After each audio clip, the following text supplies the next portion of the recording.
Hello, in front of me I've got Mercedes EQA. In this video I'll show you how to navigate to points of interest.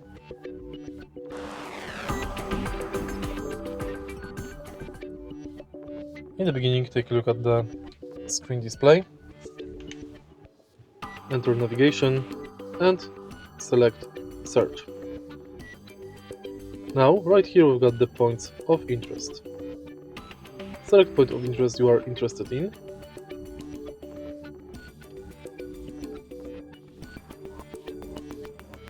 Or type, for example, cinema. Here is the list of all cinemas nearby. Select it, tap let's go. Please proceed to the highlighted route. And it's done. To stop navigation route, tap here.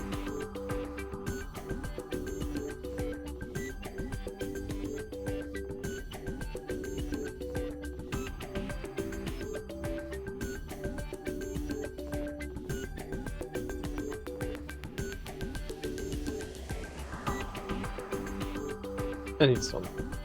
If you found this video helpful, please like, comment and subscribe.